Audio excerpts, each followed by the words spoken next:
General صاحب مجھے یہ بتائیے گا کہ پاکستان اب ذرا کیونکہ اس جنریشن کے لیے جس نے پاکستان میں کرائسس بھی دیکھا, چیلنجز بھی دیکھے, پرابلمس بھی دیکھی ہیں, وہ جنریشن یہ سمجھتی ہے کہ پاکستان شاید کچھ اچیو نہیں کر سکا. So I just want to understand in the start کہ پاکستان بنتے ہی پہلی جنگ چھڑ گئی.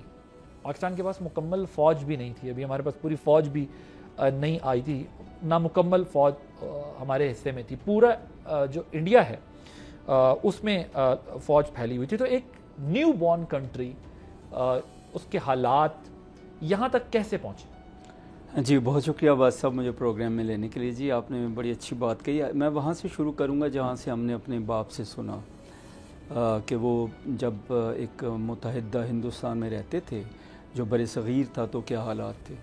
تو ان کے مطابق جو مسلمانوں کی زندگی تھی اتنی کو اچھی نہیں تھی. ان کے دوست بھی ہوتے تھے, اسکول میں وہ اکٹھے بھی جاتے تھے, لیکن ہمارے مسلمان بچوں کو اجازت نہیں ہوتی تھی کہ کبھی وہ ان کے کچن میں بھی داخل ہو جائیں. ان کے پانی کو اگر ہاتھ لگا دیں تو وہ پھینک دیا جاتا تھا. تو اس طرح کے حالات تھے. معاشی طور پہ بھی مسلمان جو تھے کمزور تھے.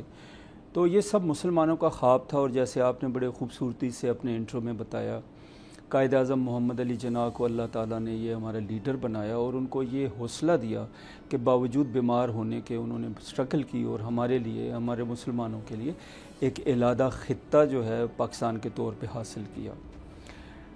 شروع میں بہت پرابلمس ہے جو آپ نے فرمایا. مجھے یہ بھی یاد ہے کہ میں نے پڑھا ہے کہ ہمارے جو آفیسرز تھے ان کے بیٹھنے کے لیے جگہ نہیں تھی. جو سامان کی کریٹس ہوتے تھے پیکنگ ان پہ بیٹھتے تھے, اور ان کے پاس یہ جو پنز ہوتی ہیں کامن پنز نہیں تھی. تو وہ کہتے تھے ہم شام کو جاتے تھے سرکنڈے توڑ کے لاتے تھے کہ تاکہ پیپروں میں پن کانٹے لگا کے ان کو جوڑیں. اور پاکستان کے پاس پے نہیں تھی دینے کو. اور پاکستان کے جو متمول لوگ تھے, اصفہانی صاحب تھے, باقی لوگ تھے, انہوں نے ایک مہینے کی پے دی پاکستان کو. تو ایسے حالات میں پاکستان کھڑا ہوا. جب جنگ کی نواب آف بھاولپور صاحب تھے, اور بھی تھے باقی اور متمول جو پاکستانی تھے مسلمان تھے, انہوں نے ہیلپ کی. بہت ساری قربانیاں دی گئیں.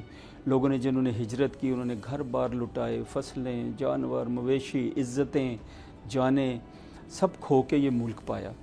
آج جہاں پہ ہم کھڑے ہیں الحمدللہ رب العالمین, اگر آپ تھوڑا سا پیچھے دیکھتے ہیں, اپریل مئی کے مہینوں میں دیکھتے ہیں, تو پاکستان نے مارکہ حق میں ایک فتح مبین حاصل کی.